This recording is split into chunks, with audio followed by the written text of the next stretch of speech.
Hey, everybody, welcome back to Member Experience Advantage. This is Joy Duling with the Joy of Membership, and I am glad you're here. First things first, Happy New Year. So, this is our first live broadcast of 2020. And I don't know about you, but I ate way too many Christmas cookies and chocolate fudge over the holidays, but it sure was wonderful spending time with family and friends and just enjoying the holidays.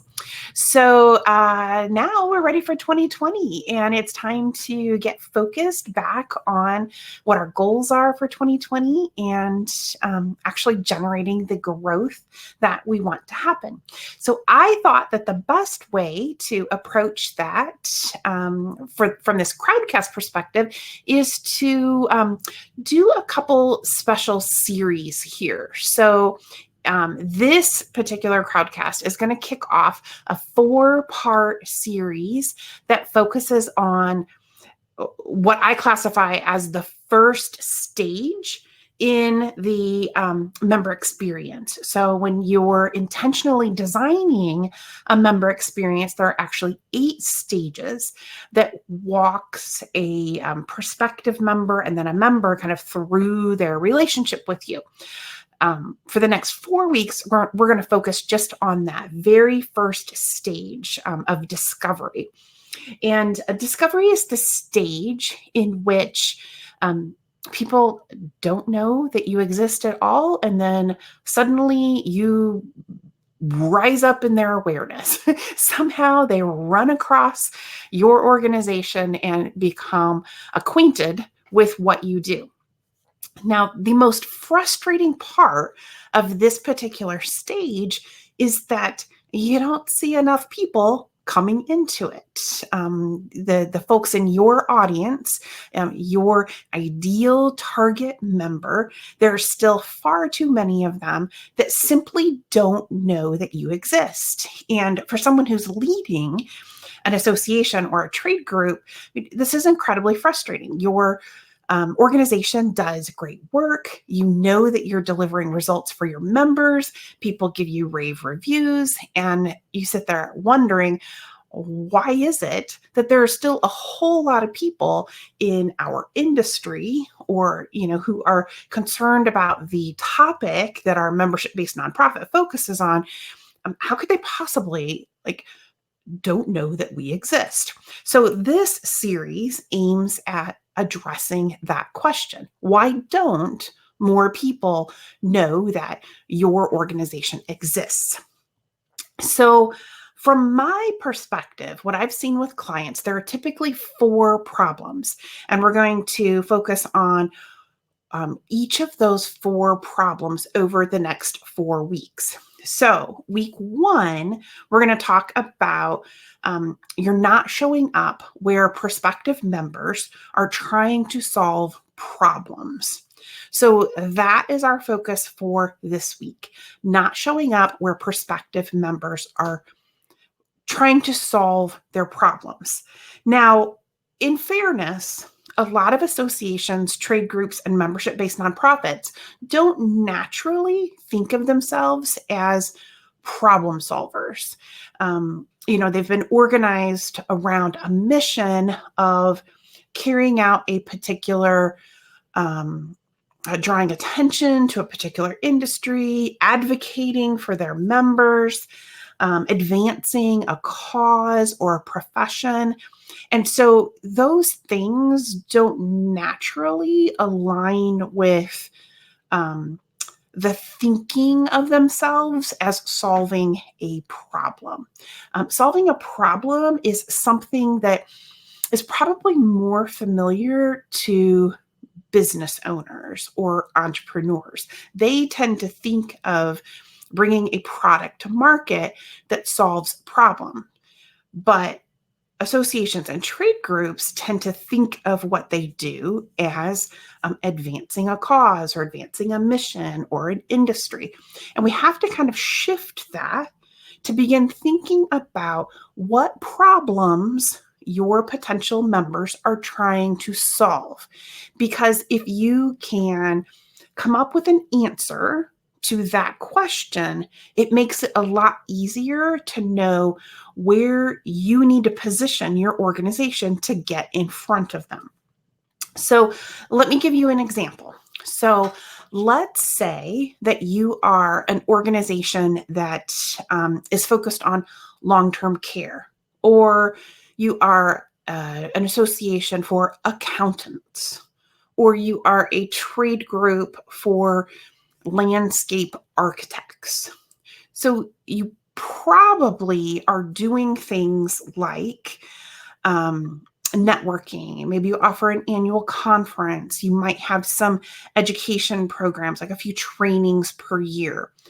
If you reframe those offerings a bit to think about, for example, the long-term care association, like their members probably want to fill their beds more easily, attract new families to place their loved ones in their nursing home facilities or assisted living communities. That's the problem that their member is facing. Like, how do we fill our beds? How do we get people to utilize our services? So once you've identified that as the problem, then you could start saying, okay, where are these prospective members trying to solve that problem? Where are they trying to learn about marketing?